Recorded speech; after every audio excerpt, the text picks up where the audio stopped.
eu quis, durante as aulas, esse curso nosso ele é focado essencialmente no Enem, né, na redação para o Enem. Só que existem outros vestibulares importantes no Brasil e aqui em Mato Grosso também, que eu preciso passar para vocês, porque eles têm algumas similaridades e também algumas diferenças em relação ao Enem. Eu escolhi três porque são assim os três talvez mais que tem mais ligação com vocês. O da Unemat pelos motivos óbvios, né? Por ser uma universidade estadual aqui de Mato Grosso e que provavelmente vocês vão fazer. Não sei se algum de vocês marcou, se inscreveu para fazer como treineiro ou já como vestibular mesmo. Camille, Júlia ou Ana, alguma de vocês vai fazer ou fez a Unemat, esse último? A Unemat são 2 vestibulares que eles fazem, tá? Sempre. Eles acabaram de fazer um recentemente. Acho que não, né? Tá, mas eu vou falar porque a Unemat, ela, inclusive é a última parte que eu deixei, ela talvez, hoje é um vestibular, a redação dela é muito similar à do Enem. Ficou mais fácil para vocês, né? Tem algumas coisas estranhas só que eu vou passar para vocês, né? E tem a FUVEST e a Unicamp. Que a FUVEST, na minha opinião, é a opinião minha, tá? O melhor, a melhor redação, eu até escrevi isso no texto, né? A melhor redação do país. Para mim, é o melhor vestibular de redação do Brasil há muito tempo. Eu sou fã da FUVEST. Sou fã dos temas da FUVEST, a maneira como eles pedem, né? É uma redação à moda antiga, vamos dizer assim, né? Entre aspas, né? Desde a minha época, quando eu fazia redação, já era dessa maneira. E a Unicamp, além de ser muito boa, na minha opinião, o vestibular, a redação mais difícil para o aluno, para vocês. Eu não sei se alguma de vocês tem essa ambição de fazer Unicamp, FUVEST ou Unemat. Qual que é a data do próximo vestibular, Júlia? Não sei. A Unemat eles fazem geralmente um em dezembro e um no meio do ano em julho. A Unemat funciona da seguinte maneira: um é vestibular deles, o outro eles fazem geralmente via Enem. Acho que esse último que eles fizeram agora aqui, eles pegaram a nota do Enem. Tá? Depois eu vou pegar e eu passo para vocês direito. Porque se alguma de vocês for realizar o USP ou Unicamp esse ano, eu acredito que não, mas me avisem, porque eu posso dar algumas aulas separadas. Eu fiz esse trabalho com uma aluna nossa, com a Samara, 2 anos atrás, e ela acabou passando na USP, né? Foi em Direito, inclusive, na São Francisco, que era super concorrido. Eu fiquei extremamente feliz com isso, né? Depois ela passou na Federal também, aí acabou fazendo Federal, né? E, assim, são vestibulares, esses 2 em especial, que eu recomendo independentemente do curso. Vocês sabem, assim, tem universidades que vocês vão fazer o vestibular e vocês têm que ficar muito atentas, porque tem cursos excelentes e tem cursos medíocres. Então, é importante, além do nome da universidade, vocês pesquisarem sobre o curso. Se aquele curso é bom, se aquele curso é ruim. Agora, algumas instituições, como a USP e a Unicamp, são de excelência. Então, assim, você não vai achar um curso ruim na USP ou na Unicamp, né? E tem a questão do nome. Eu sempre falo que você passando numa USP, você tem que dar um jeito de ir para lá estudar. Porque você sai da USP com emprego garantido em qualquer lugar do Brasil, né? É uma das poucas hoje no Brasil que tem um status ainda, né? Isso está acabando. Isso hoje está mudando muito essa questão até de currículo, né? Mas assim, essas que estão acima de qualquer suspeita, vamos dizer, né, elas vão sempre, as pessoas formadas nelas vão ter uma vantagem, né? A USP é isso, e a USP também, ela tem diversas políticas de incentivo, desde alojamento, até de ajuda financeira. Então, se alguma de vocês eventualmente quiser fazer USP depois, eu posso até dar uma ajuda nisso, dar alguns conselhos. Como eu falei, tem ex-alunos nossos que fizeram lá, eu conheço professores da USP, né? Eu tive aula com alguns da minha época ainda que estão lá até hoje, mas eu não fiz USP, eu fiz PUC, mas eram professores comuns, né?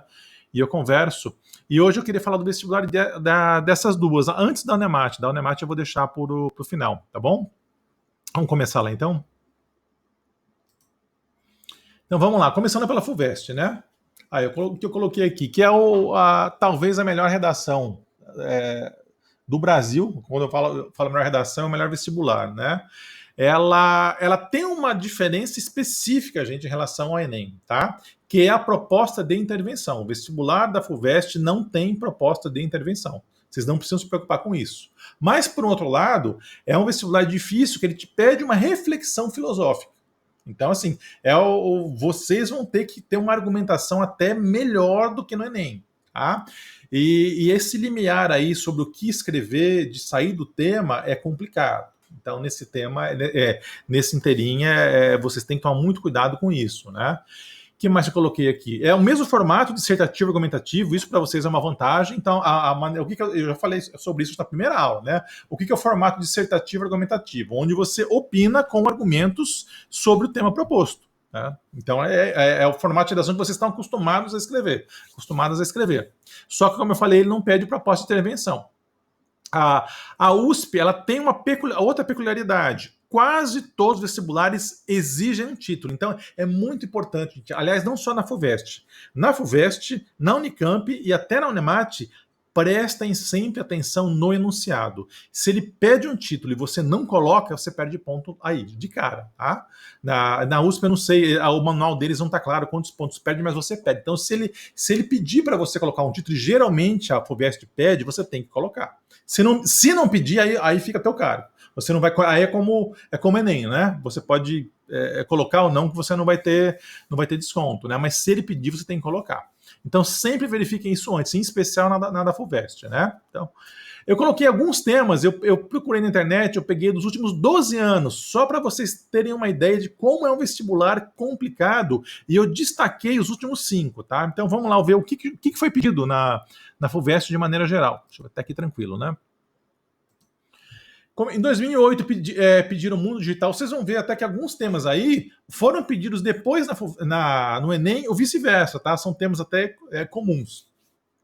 2008 foi sobre o mundo digital. 2009 foi sobre fronteiras, muito ligado também à questão da imigração, tá? Esse 2009. 2010, olha só, eles já entraram na questão de imagem e realidade. É um tema bem difícil de escrever. 2011, o altruísmo. Vocês sabem o que é altruísmo? Vamos lá, deixa eu voltar lá. Alguém sabe? Não? Quem sabe? Sem olhar no Google. Né? Ninguém? Tá vendo, gente? Por isso que eu falo. Tem que ter leitura, tem que procurar dicionário de sinônimos, né?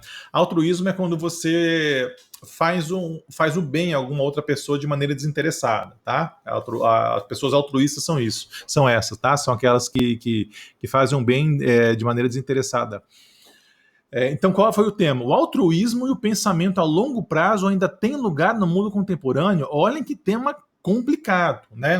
Um tema até pessimista. Né? Em 2011, eles já estavam indo por esse caminho, né? Estranho, né? De que talvez a sociedade estivesse rumando para uma época ruim, né? Talvez esteja chegando agora, mas para vocês perceberem, é um tema de 2011.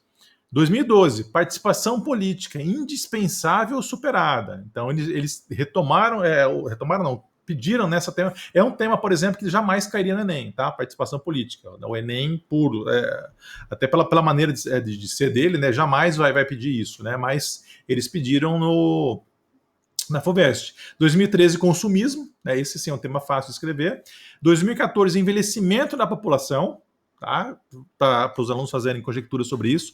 Aí, 2015 para frente, vamos olhar tema a tema para vocês entenderem o que eles queriam, né? Esse 2015 ficou muito famoso, gente, na época. Certamente vocês já viram em algum lugar esse tema, né? Até pela palavra, né? O tema foi camarotização da sociedade brasileira, a segregação das classes sociais e a democracia. Foi numa época em que todo lugar que você ia era dividido na questão de camarotes, vamos dizer assim, né? Desde o show que vocês vão, o cara que compra o camarote está num lugar melhor, até em situações distintas, né?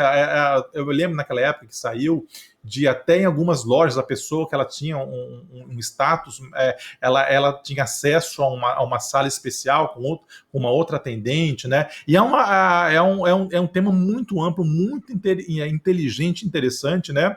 E aí o que ele falava? Abriu uma discussão sobre as relações entre segregação de classes sociais e a lógica democrática de acesso aos espaços e aos bens de consumo do Brasil. Foi uma época também que foi muito discutida a questão da Lei Rouanet, porque a Lei Rouanet é uma lei, né, que tem até hoje é questionada, ela é voltada para você democratizar o acesso aos eventos. Mas aí o que acontecia? Os artistas começaram a usar a Lei Rouanet, começaram a acontecer denúncias de...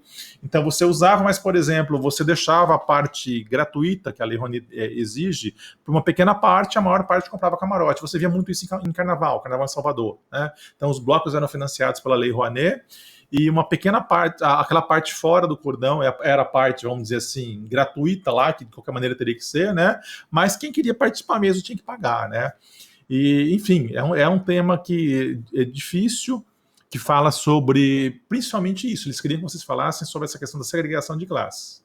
2016, olhem outro tema complicado. As utopias, indispensáveis, inúteis ou nocivas. Utopias vocês sabem o que é, né? Sim ou não?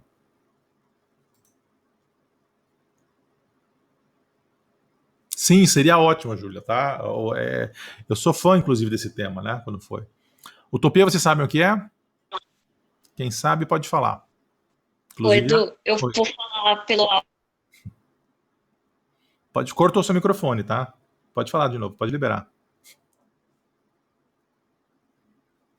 Também. Utopia é o nome de um livro, inclusive, o termo vem disso, né? Acho que é Thomas More, se não me engano. Não propriamente dito, não propriamente isso, tá? Ninguém? Não quer tentar, Camila? Você começou a falar e cortou? Isis, Júlia, Ana. Também. A palavra é com U, tá, Júlia? A palavra utopia, eu já vou entrar. Primeiro, ela está muito ligada a uma situação futura, não é agora. Utopia é um sonho que a gente espera se transforme em realidade. Então, por exemplo, eu tenho uma utopia de que um dia vivamos numa sociedade onde todos se respeitem, todos, né, não existam diferenças sociais, né? Então, o meu sonho a minha utopia é isso, é um sonho de uma sociedade futura dessa maneira. Então, utopia é um sonho muito difícil de se atingir de maneira geral, tá? É um mundo imaginário, é um mundo que não existe ainda, mas que pode existir. Tá? O termo utopia vem disso. Ele veio desse livro, desse autor, quando ele criou, foi para isso. O livro dele trata do mundo imaginário, onde as coisas aconteciam da maneira que ele queria, né? E aí depois esse termo ganhou o mundo e hoje ele é muito usado, tá? Sabia? Então, que bom. Por isso é importante, às vezes até o tema. Então vamos supor que caia isso até no Enem, tá? Dificilmente não vai cair dessa maneira, mas cai uma palavra assim que vocês não saibam. Geralmente, nos textos de apoio, nos textos motivadores, tem a resposta para isso, ou tem já o caminho do que é a palavra. Então, nunca se apavorem quando vocês pegarem um tema, uma palavra assim difícil, como altruísmo, como até utopia, né, que não é tão difícil assim, mas olhem nos textos de apoio. Certamente, se não tiver a resposta lá, tá claro, tá o caminho do que aquilo significa. Mas vamos voltar lá. Então, qual era o tema? As utopias indispensáveis, inúteis ou nocivas. Então, olha o que era o questionamento, né? Sonhar com um mundo diferente, a gente querer, né, sonhar num mundo melhor, vamos dizer assim, né? É muito importante isso? É inútil ou é até perigoso? Você viver num mundo de sonho, né, e talvez não cuidar da realidade. E aí o que é a contextualização? Em meio a crises políticas e democráticas, o candidato, vocês, né, teria que dissertar sobre a função das utopias tanto para a vida privada quanto para questões políticas. Gente, texto da FUVEST também tem texto de apoio, texto motivador, tá? Aí eu quis colocar só a contextualização, depois eu vou colocar alguns, da Unicamp eu acho que eu coloquei, acho que com texto motivador, mas eles têm também. Mas olha a complexidade. Por isso que eu sou fã da FUVEST, né?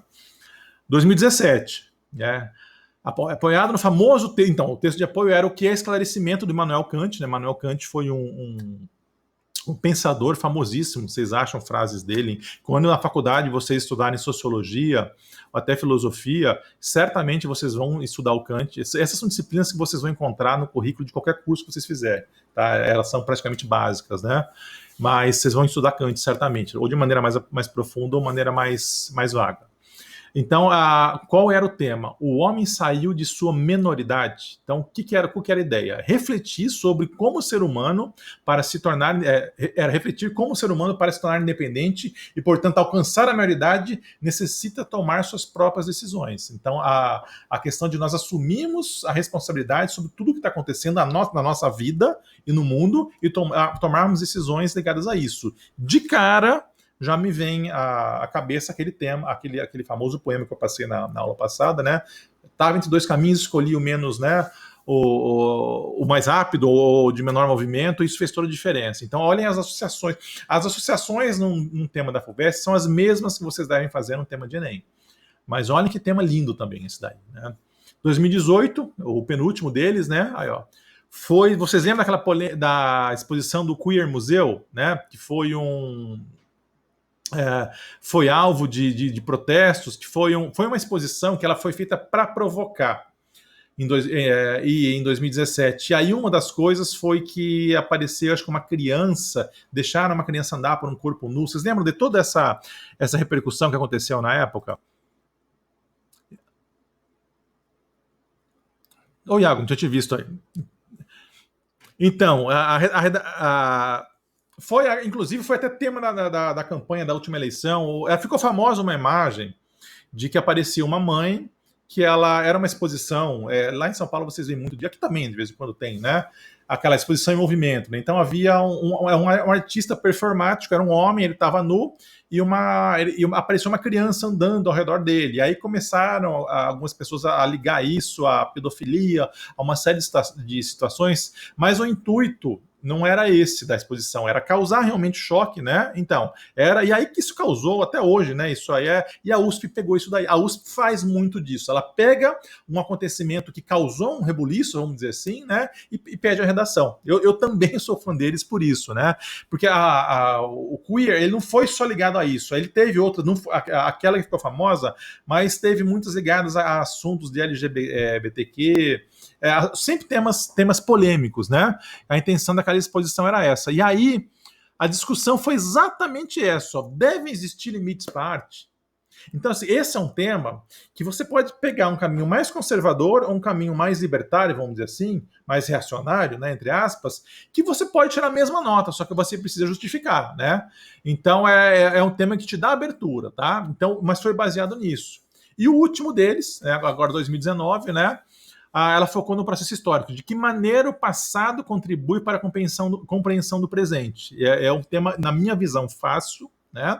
E aí o que era, o que eles queriam, né? Um revisionismo, evolução, tensão e conflitos históricos deveriam se relacionar à compreensão do presente, evidenciando a importância de pensarmos o contemporâneo não como algo espontâneo, mas como consequência do passado. E aquilo de que até aquela frase famosa, um chavão inclusive, né? Para saber o futuro, estude o passado, né? Então a importância, geralmente situações que estão se delineando já aconteceram, a própria Covid agora, né? Onde a gente foi buscar informações sobre a Covid, né? Na gripe espanhola, do começo do século passado, mais de 100 anos atrás, né?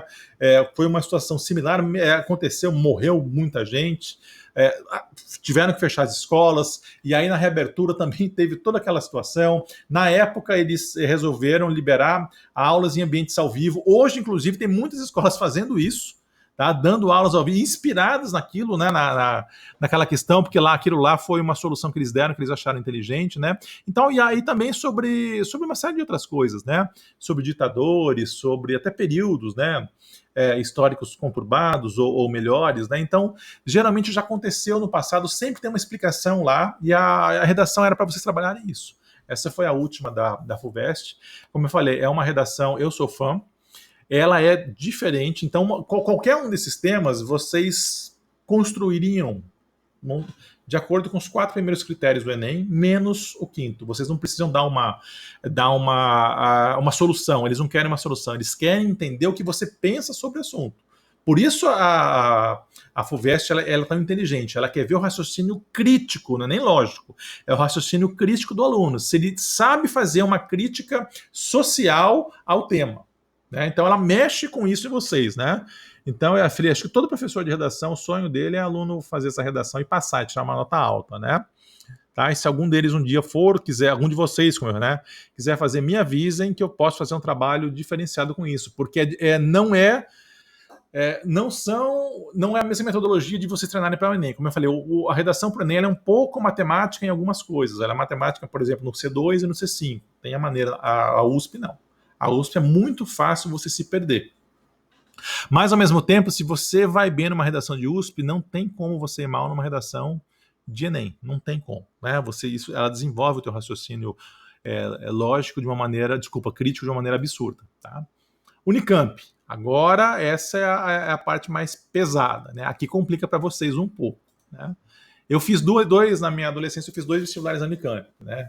No primeiro, tirei, na época era 1000, né, a nota, guardo até hoje com orgulho essa redação minha de lá. No segundo, não. No segundo, nem passei para a segunda fase, porque o que aconteceu? Eu tirei 0, por causa da minha letra. Eles não entenderam a minha letra, eu tirei 0. Foi um choque aquilo lá para mim. Né? Na Unicamp, eles, inclusive, dão um motivo quando é 0, né?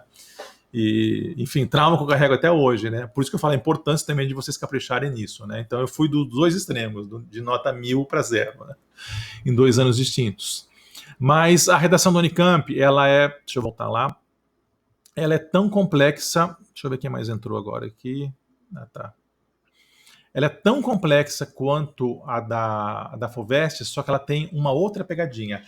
Ela não pede apenas textos dissertativos, tá? Até vocês têm uma sorte, que se algum de vocês quiser fazer Unicamp, a partir desse ano mudou. Até o ano passado, vocês eram obrigados a fazer 2 tipos de texto, sempre, tá? Então, eu até coloquei quais foram os 5 últimos. Por exemplo, em 2015, vocês tinham que fazer uma síntese e uma carta convite. Textos totalmente distintos, tá? Eu vou depois chegar no que eram esses temas, tá?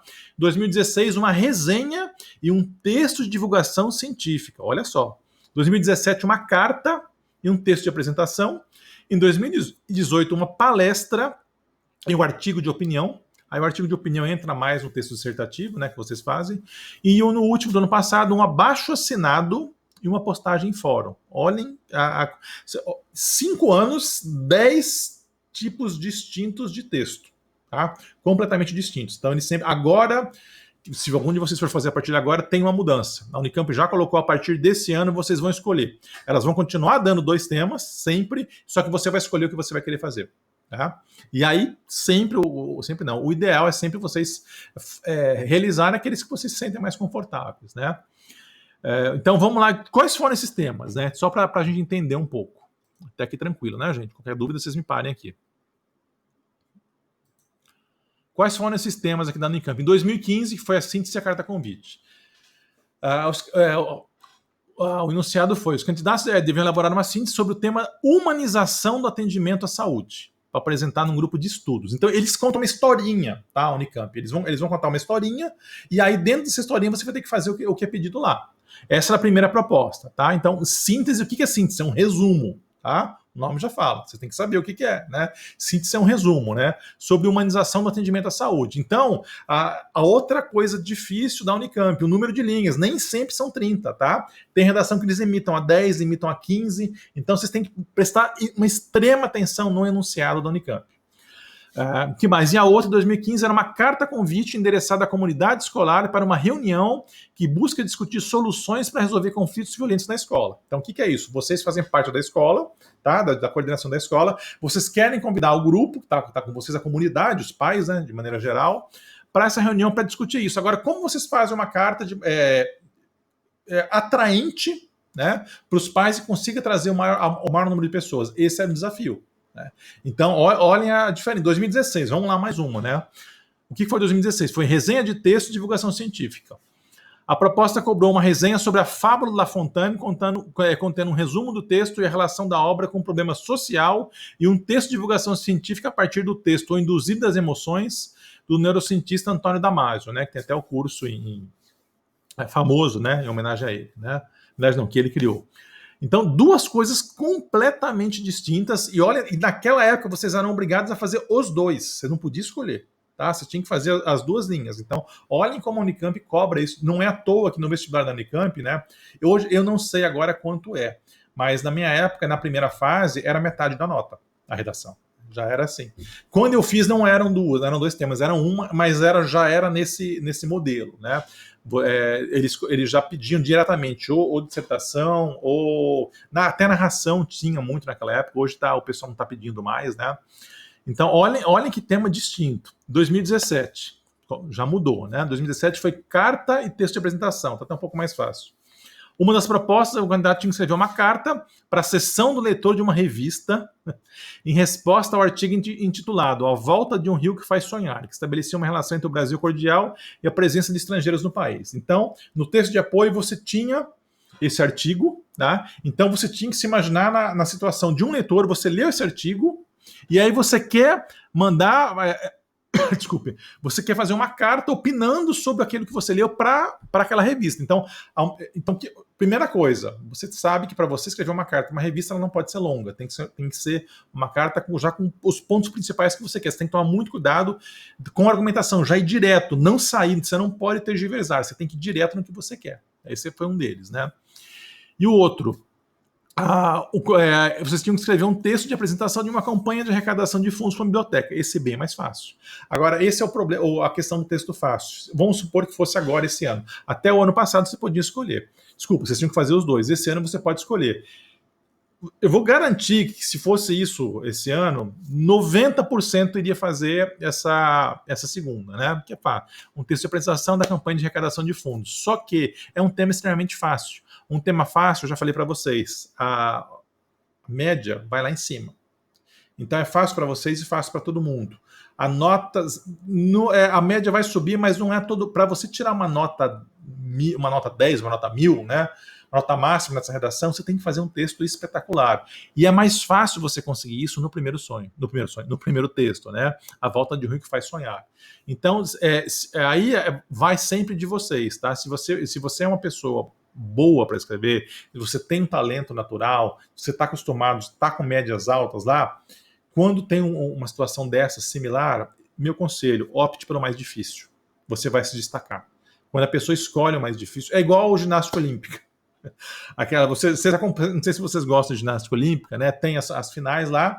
Então, o que acontece? Os ginastas lá, eles têm que escolher um nível de dificuldade. Então, ele pode escolher o mais fácil, que é o mais fácil para ele fazer, só que no mais fácil, a nota dele máxima vai chegar num ponto, ou ele pode escolher o mais difícil, aquela série mais difícil, que ele pode até eventualmente errar, mas mesmo que ele erre, não muito clara, a nota dele vai ser maior do que a daquele que escolheu o mais fácil e não errou. É uma analogia um pouco assim incomum, mas é mais ou menos nessa linha, tá? Então, temas difíceis são muito bons para quem escreve bem, são excelentes. Temas mais fáceis nivelam mais por baixo. Tá? Eles dão mais segurança, mas é como esse último tema do Enem. Ele subiu 30 pontos de um ano para o outro. Foi a maior subida de média do Enem da história. Nunca aconteceu isso, porque foi um tema fácil. Então escolham, né, temas difíceis. Tá aqui tranquilo, né? Estão muito quietos hoje. Esse foi então de 2017, 2018. Deixa eu só voltar lá. Palestra e artigo de opinião. A primeira proposta da palestra era um texto para uma palestra, olha só, não era palestra, né? Sobre fenômeno da pós-verdade, na qual deveria ser explicado o que é a pós-verdade e suas consequências. No texto de apoio estava bem claro o que é isso, né? A pós-verdade são aquelas situações que surgem depois de um fato consumado, né? São as deliberações que surgem depois daquilo. Na outra, devia ser feito um artigo de opinião com o tema Há limite para a liberdade de expressão, mesmo caso do ano anterior. Dois temas distintos, um bem mais difícil e um extremamente fácil. A maioria, se tivesse que optar hoje, iria pelo segundo. Tenho certeza que quase todos vocês iriam querer esse segundo, tá? Há limite para a liberdade de expressão, fácil de escrever, fácil de contextualizar, né? Mas aquela coisa, se você consegue entender o primeiro pelo texto de apoio e fazer uma redação boa, no mesmo até padrão da segunda, a tua nota da primeira vai ser melhor. Porque era um tema mais difícil. E a última deles, 2019, que foi, deixa eu até voltar lá,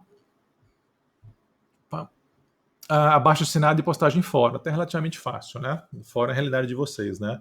A primeira proposta apresentou uma situação de doutrinação ideológica em sala de aula, olha, vou contar na historinha, na qual uma professora de filosofia sofreu uma tentativa de censura após uma aula sobre direitos humanos. Então a professora ela foi censurada.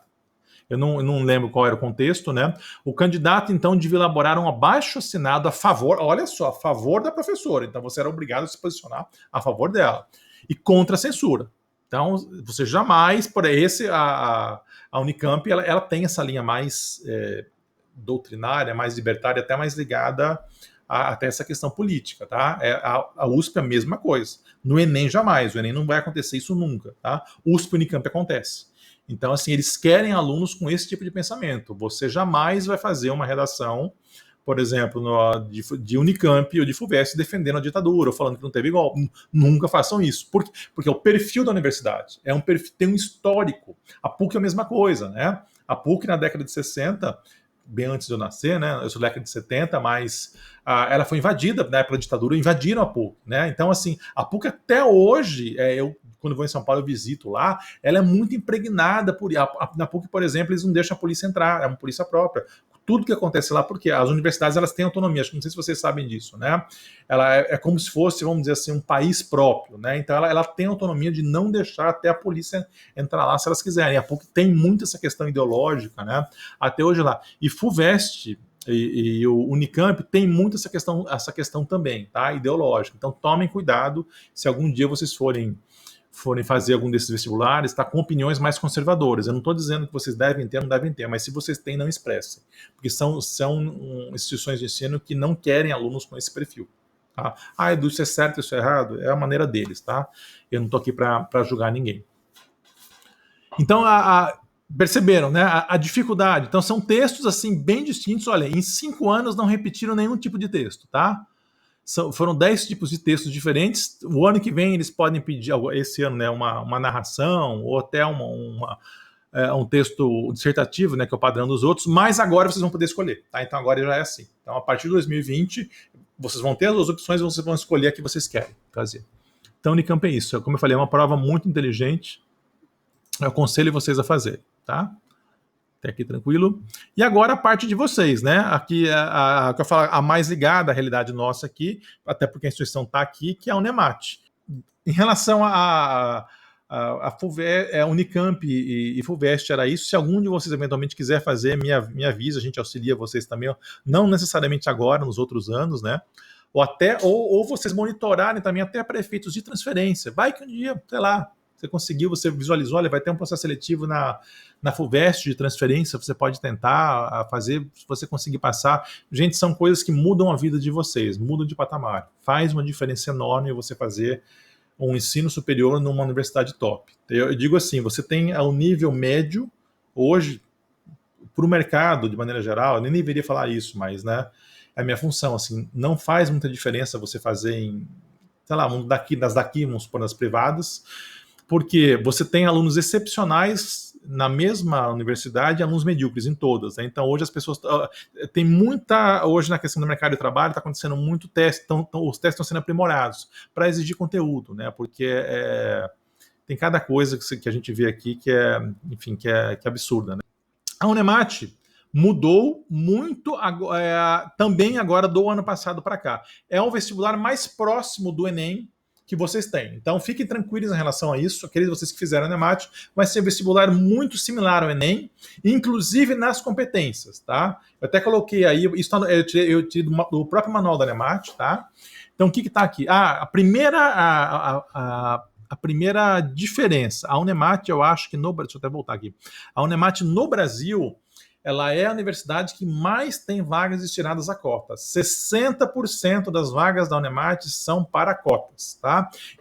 Então tem cota para uma série de coisas. Tem cotas sociais, tem cotas para raça, tem cotas para indígenas também, eu não me recordo se tem mais alguma lá.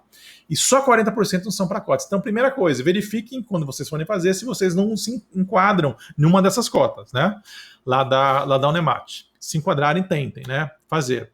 E se não forem, percebam que vai ser uma concorrência grande, porque são 40% só de vagas de não cotistas. Então, a diferença... Então, o mesmo aluno que às vezes ele tira, vamos dizer assim, de 0 a 1.000, ele tira 400, às vezes ele consegue passar numa vaga de cotista, mas ele não chega nem perto de passar na vaga de não cotista, que aí vai para 700, 800, né? Então, a Unemat tem isso. A Unemat era até pior. A Unemat ela chegou a ser aprovada uma resolução que foi cassada, foi cassada no Supremo. Eles estavam destinando na época, se não me engano, também, eu não me lembro a proporção, se era 40% ou 60% de vagas, a pessoas nascidas e residentes em Mato Grosso. Então eles queriam que, inclusive em outros estados foi tentado isso também, né? Além de tudo, além das cotas, haveria uma outra, né, baseada em pessoas que tinham nascido aqui em Mato Grosso. Eu não gosto disso, tá? Apesar de ser mato-grossense e cuiabano, eu sou contra esse tipo de situação, mas eu até entendo a argumentação, porque o governo entende, mas é o governo do estado que banca, então você vai bancar para uma pessoa de fora que nem impostos pagava aqui, né? Mas a Unemat tem essas peculiaridades, tá? Então vocês tomem cuidado também quando forem fazer vestibular lá, se algum de vocês for fazer. Que mais? Então, desde o último vestibular, ela se aproximou os critérios, as competências, eles usam inclusive o mesmo termo competências, são similares aos do Enem, só que são 4, não são 5, tá? Quais são as competências da Unemat? A primeira, domínio da modalidade escrita formal da língua portuguesa, é o mesmo C1. Mesma coisa, tá? É o C1, então é aquilo de você não escrever gíria, você escrever sem erros de ortografia, né? Escrever de uma maneira culta, né? Então é isso. Competência 2. Articulação entre as capacidades leitura e escrita, também é ligada ao Enem, tá? Aquilo de você escrever sobre o assunto pedido, né? Então você entender você escrever sobre exatamente aquilo que foi pedido, você não sair muito do tema. A 3.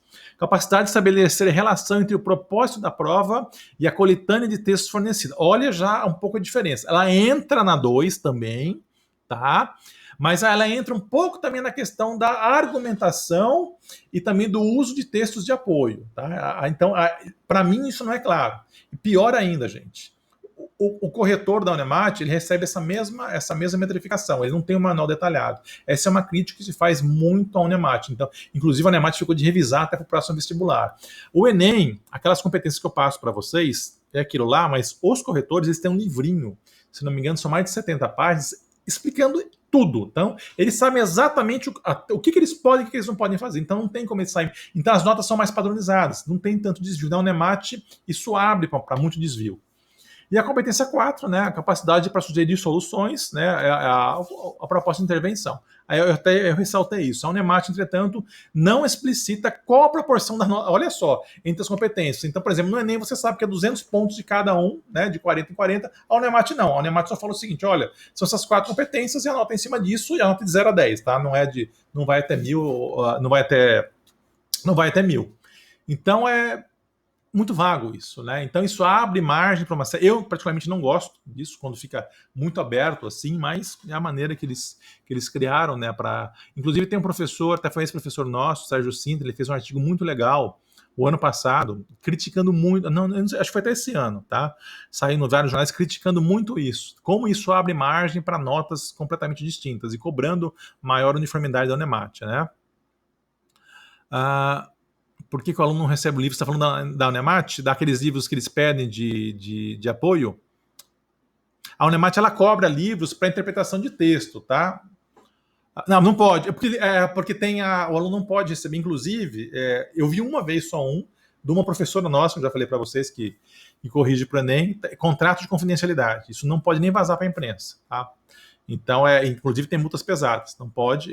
Quando eu vi, mas assim, não, é bobagens, tá? Vocês não têm que ficar pegando nessas situações, tá? E com o Sérgio Sintra, então. Eu sou fã do Sérgio. O Sérgio é meu amigo pessoal, gosto muito dele, né? Ele deu aula pra gente até uns 3 anos atrás, né? E ele é muito crítico em relação a... Ele, inclusive, para a Unemat, ele tem até um cursinho específico para a Unemat, né? Eu converso bastante com ele, troca muita ideia. A gente é muito parecido numa série de coisas, né? É um cara que ama literatura também, mas inclusive foi ele a primeira vez que eu vi, que eu percebi isso foi no artigo dele, né? Aí eu fui atrás e falei, era isso mesmo, né? Então abre, aí é muito difícil isso. Então, às vezes, um corretor ele pode te dar nota 10 numa redação e um outro corretor pode te dar uma nota 4. Não tem um critério específico, você não sabe o que você pode. Então, às vezes você faz uma redação numa linha que um corretor gosta mais, então abre muita subjetividade, tá? E não deve, redação de vestibular não deve ser assim, nenhuma redação, tá? Aí o que mais eu coloquei? Eu coloquei 2 redações de 2 anos distintos, tá? Para vocês perceberem como é. Eu coloquei uma de 2012, bem mais antiga, e a última, tá? A que foi cobrada agora mais recentemente. Eu gosto das redações do Anemate, tá, gente? As redações do Anemate são redações boas, bem feitas. Às vezes a gente tem até um preconceito, mas é feito aqui. A gente não valoriza a qualidade técnica do pessoal nosso aqui. As redações do Anemate são excelentes, tá? De maneira geral, é uma ou outra só. Nessa tem uma pegadinha que eu quero ver se vocês percebem. Eu falei, eu sou muito chato com ortografia. Tem um errinho de ortografia que passou despercebido, tá? Na última, quando eu chegar lá, eu quero ver se algum de vocês percebe. Mas é uma redação muito similar ao do Enem, com texto de apoio da mesma maneira, tá? Então, vamos ver essa de 2012, só para citar para vocês terem uma ideia de como que é, né? Os textos, esse era anunciado, tá? Os textos seguintes tratam de uma questão que ainda suscita polêmica na sociedade, a condição de liberdade e autonomia conquistada pela mulher nas últimas décadas.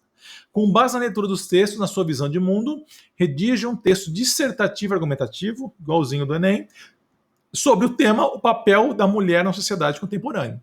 Defenda seu ponto de vista, observando a norma culta da língua, bem como a coesão e a coerência das suas ideias, né? Então, ele é importante, quando você lê isso, defenda seu ponto de vista, aquela coisa, construção da tese. Então, é uma redação igualzinha de Enem. Vocês devem fazer nada ao Anemate na mesma maneira, tá? Os textos de apoio são similares, a gente nem precisa ler todos, né? Mas são, por exemplo, o primeiro é uma matéria da época, né? Fala sobre o modelo feminino, né? Sobre trabalho, finanças, filhos e amores, né? A mudança em relação ao anterior. E aí depois está um texto um pouco mais forte da Veja, né? Um especial, uma edição sobre a mulher. Depois uma matéria do Estadão. No quarto, que foi uma notícia, né? Era sobre a dentista paulista Elaine Orlandini. Esse eu nem tinha lido aqui, deixa eu ver aqui. Ela não conseguiria manicure. Cuidar de si mesmo é um hábito que acaba exprimindo os compromissos. Então, as dificuldades da vida moderna em relação às mulheres, né? E o quinto entra a mim na parte profissional. É mais um texto da revista Época. Foram 5 textos, acho que 3 ou 4 da época, né? Exageraram até. E aí ela pede, novamente, sempre, tá? Leiam as instruções. Qual eram as instruções da época? Primeiro, elabore seu texto em prosa, não redija narração ou poema. Então, eles querem um texto dissertativo argumentativo. Então, sempre presta atenção nisso, né? Nem utilize símbolos ou desenhos, né? Tem algumas a FUVEST, por exemplo, em tese ela até permite que você faça desenho, que você, dependendo do que for pedido, né? Mas o Anemate é bem claro, né? Assim como o Enem, não use lápis. A Anemate ela permite a redação em caneta azul também, tá? Acho que não tá aí, eu não coloquei, mas tem não é só preta como o Enem, pode azul. Mesma coisa do Enem, tem que ter no mínimo 7 linhas, Enem é a mesma coisa. Se tiver de 7 para baixo é 0, independentemente da quantidade, no máximo 30, tá igualzinho. Não assine seu texto, nem deixe marcas que o identifiquem, jamais, né? Então, você não colocar não dá... Quando a questão de deixar marcas, não é só você colocar teu nome, não. É você, por exemplo, colocar que você é de tal bairro, de tal... Não faça isso, tá? Você pode tirar 0 por causa disso. E aí também a questão da cópia de texto motivador. Não pode fazer isso. A Anemate faz muito essa penúltima aqui, no assine seu texto, neste marcas, é porque os corretores da Anemate são locais. Então, muitas vezes, se você quer deixar claro que você é de Cáceres ou de Cuiabá, sei lá, de algum lugar, e o corretor é de lá, então eles fazem por causa disso, né? Então, jamais citem características pessoais, geográficas, né, de vocês, tá? E muito menos nomes. Até aqui tranquilo, né? Vamos voltar lá. Então era isso. E a última, e essa eu gostei bastante. Quais eram as instruções, né? O rascunho, assim como no Enem, ela tem o espaço específico para rascunho e também para você passar, né? E ela pede para você transcrever para a folha de redação. O rascunho nunca é obrigatório, mesmo se tiver folha de rascunho, em qualquer vestibular, não é obrigatório vocês fazerem, vocês podem fazer direto, vai de vocês. Se tiver tempo, é bom fazer. Já podia fazer caneta preta ou azul também. No máximo 30 linhas, igualzinho ao Enem. Não pode copiar texto, então ela deu todas as regras aí para vocês, né? Não pode fugir ao tema, né? Que mais? Você vai tirar 0 quando você fugir ao tema. Se você aqui já mudou, olha só, tiver até 10 linhas escritas. Então, no 2012 eram 7, já no ano passado eram 10. Então, se você escrever de 10 para menos é 0, tá? fugir do assunto, apresentar parte do texto deliberadamente desconectada com o tema. Então não é nem questão de você fugir totalmente. Se uma parte só do teu texto sair totalmente do tema, você tira 0. A Unemat foi até mais radical nisso. E que mais? E os direitos humanos na Unemat não zera, mas você perde 2 pontos, 20%. A Unemat de 0 a 10, a nota deles. Tá? Então, diferentemente do Enem, né? O Enem você pode tirar 0, na Unemat são 2 pontos. E qual foi o tema? Deixa eu ver se já está aqui. Era a questão do lixo, né? Eu esqueci de sublinhar para vocês. Não, vai estar no final. Então eles fizeram diferente. Primeiro eles colocaram os textos motivadores, no finalzinho só que eles colocaram o tema, né? Então o primeiro texto motivador é um texto informativo sobre o Brasil ser o 4º maior produtor de lixo plástico do mundo, tá? Então é isso. O segundo é um poema, olha que interessante, né? Poema curtinho, tá? Do Santiago Vilela. Amanhã é uma infância num poema malogrado, exilado na lata de lixo. No dia vazio de poetas não cabe uma flor.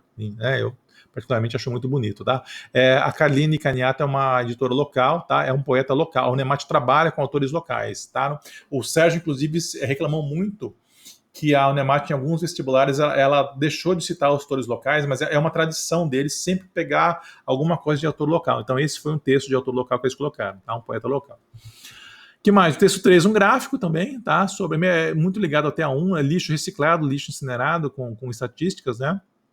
No Brasil, o texto 4, essa foto ficou famosa, tá, na época, né?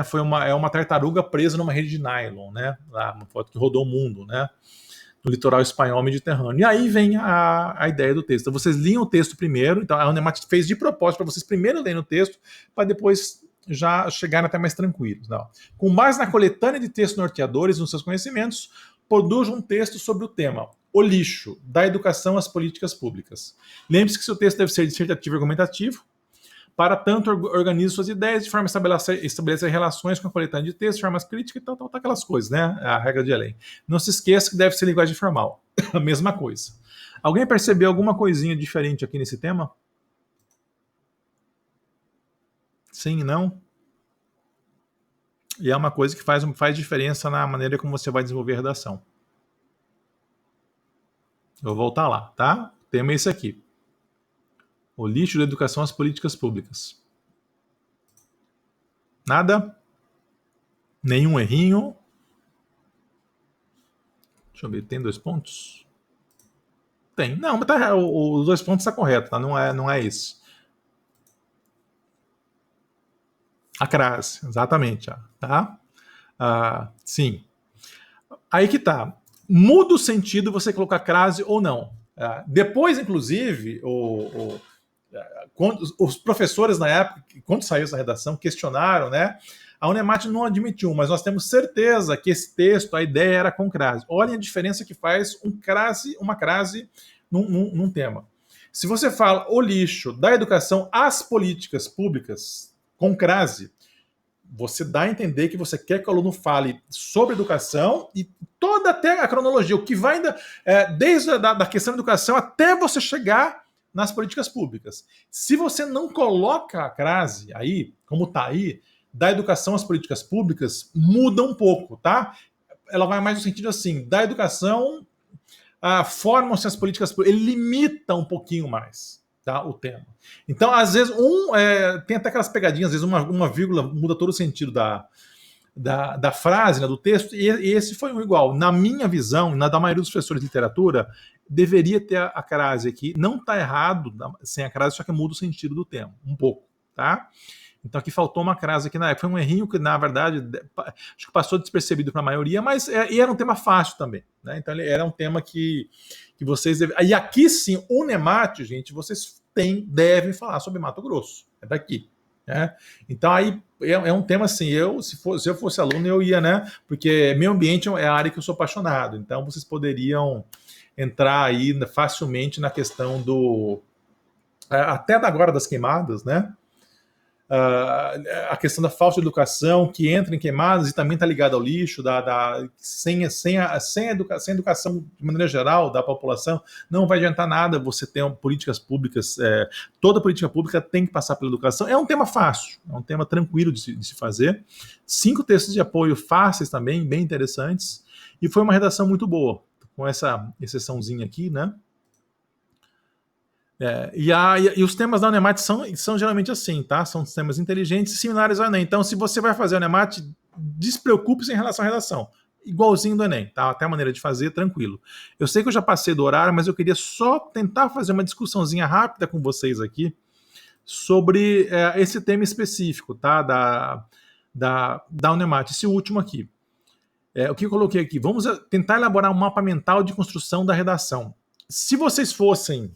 Eu queria só, de maneira rápida, que cada um de vocês me falasse assim, qual seria o argumento principal de vocês numa redação dessa, sobre lixo? Se quiserem abrir para falar, podem falar. Se quiserem escrever também. Uma linha que vocês de cara percebam aí que vocês gostariam de seguir. Eu passei essa, a Júlia não tinha lembrado, tá? Não tinha recordado, porque era recente. Não há como sair muito, tá, de alguns aspectos num tema desse. Faz parte, faz sim, tá? Aqui todos esses textos de apoio foram esses. Se eu não passei para vocês ano passado, inclusive eu fiz captura de tela do próprio caderno do Unemat. Peguei o caderno, tudo isso aqui é captura de tela deles lá.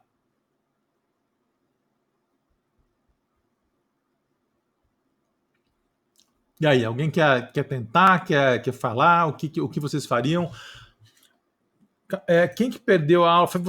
A Camille, você não estava quando a gente falou de mapa mental, né? O mapa mental, Camille, depois tem a parte teórica lá, de maneira geral, principalmente você tem que... É a maneira como você vai construir a redação na tua cabeça, mas passando para o papel. Então, você compartimentaliza a tua redação. Então, você coloca, por exemplo, o mapa mental, uma das partes, a tua tese principal, você vê estrutura lá como vai ser a tua redação. Então, você já coloca teu ponto principal, você já coloca lá.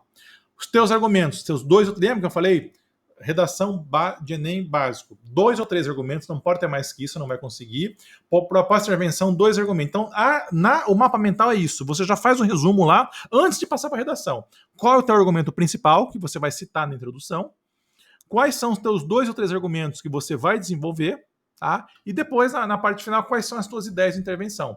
Se você vai dar um título ou não. Tá? Então é a maneira como você vai construir um modelinho lá para depois você ir olhando, observando enquanto você faz o texto para você saber se você está fazendo daquela maneira. Tá? Vamos lá. Como isso afeta os animais e o que mais faz? Agora sim, né, Camila? Porque a gente está muito impactado por essa questão. Mas, veja bem, ela não está pedindo exatamente das queimadas, né? Ela está falando do lixo.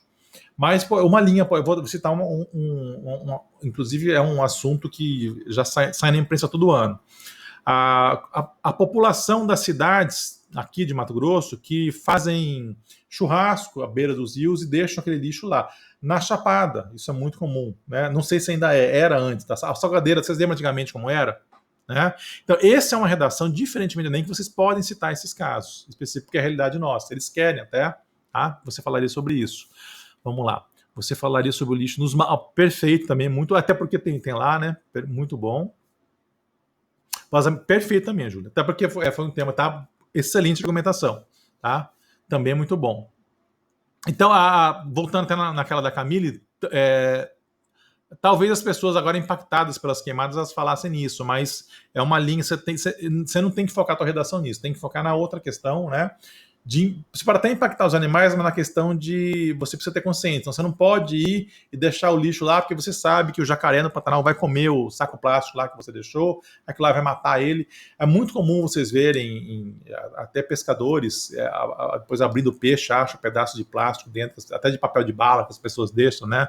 Jogam ao mar, né? Não, Iago, não, tá? Ela é aberta, tá? Mas você pode, diferentemente do Enem, que você não você não deve citar uma realidade aqui tua, a não ser num caso, por exemplo, de queimada agora de Pantanal, que virou uma coisa nacional. Você só cita uma realidade local tua se ela for de amplo conhecimento nacional. Tá? A Unemat, você pode falar até, ela não te restringe nisso. Tá? Você pode citar a tua realidade, você pode falar do aspecto mais mundial, a não ser que o enunciado esteja claro, tá, sobre isso. Então a Unemat é mais tranquila nesse sentido, diferentemente do Enem, tá? O Enem já é outra linha.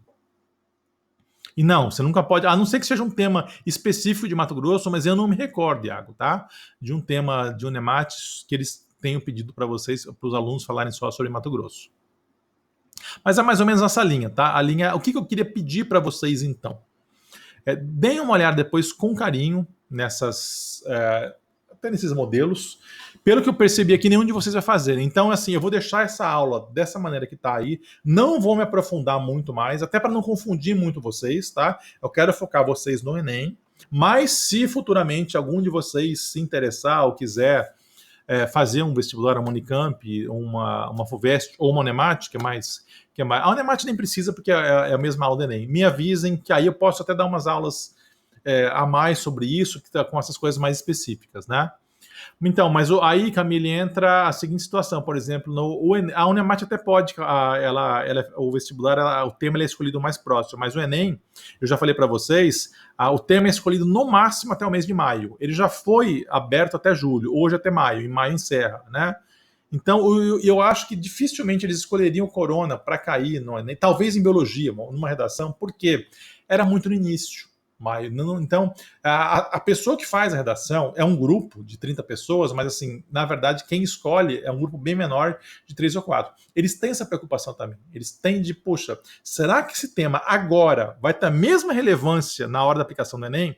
E o coronavírus é um tema complicado por isso, né? Então, em maio, em março, vamos supor, quando eles foi até o início aqui, ninguém sabia se até o final do ano já podia ter uma vacina ou não, tinha um monte de conjecturas, achavam que... Vocês lembram que bem no começo do coronavírus, que achavam que em um mês estaria tudo tranquilo, que ia ficar tudo fechado um mês, depois já ia voltar, porque na China tinha sido assim, todo mundo pensava isso, até as escolas, depois perceberam que não era bem assim.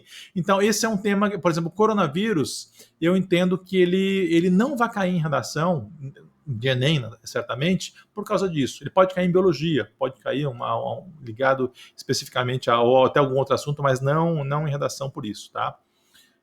Foi pelo mesmo motivo que a questão aquela que ganhou nacional, aquele prédio que desabou o ano passado, retrasado, não caiu também naquele ano, né? Ficou muito recente, então tem alguns acontecimentos que impactam e eles esperam ou nem esperam 1 ou 2 anos para poder cobrar, tá? Isso daí. Tá, não tem problema. Eu já encerrei também, tá? Hoje era isso. Hoje eu até peço desculpas para vocês, eu acabei nem corrigindo nenhuma redação, tá? Eu fui um pouco mais além. Eu vou dar mais 2 aulas só nesse formato de uma hora, depois eu já vou começar com 2 horas, se vocês puderem. Tá bom, gente? Tchau, Júlia. Até mais. Então eu vou, primeiro, então, novamente, para encerrar, pedir desculpas para vocês pela aula de ontem, que eu tive que adiar, tá? Eu espero que não aconteça mais, foi a capacitação que a gente teve que fazer. Essa foi a parte teórica, e agora eu vou entrar em algumas peculiaridades nas próximas aulas com vocês para a gente finalizar toda a parte teórica de Enem e começar a entrar muito na parte prática. Eu estou muito preocupado com a parte prática de vocês. Eu quero que vocês comecem a escrever mais, tá? Em especial vocês do 3º ano, a Ana, o Iago, né? A Camila e a Isis tem um tempo maior para isso, tá? Mas a Júlia, né, que saiu... Agora eu quero, porque é na prática, escrevendo que a gente vai melhorar e vai desenvolver, tá? Eu vou começar a cobrar mais isso de vocês, e a aula de 2 horas vai ser para isso. Durante 1 hora vocês vão ficar escrevendo aqui comigo, tá? Então é isso, gente, por hoje. Obrigado a todos vocês, grande abraço. Tem alguma última dúvida? Não, né? Foi tranquilo, deixa mais a parte teórica, tá? Então, até a aula que vem volta na quarta-feira, tá? A gente já retorna na aula normal nossa. Um abraço para vocês, gente. Até a próxima quarta.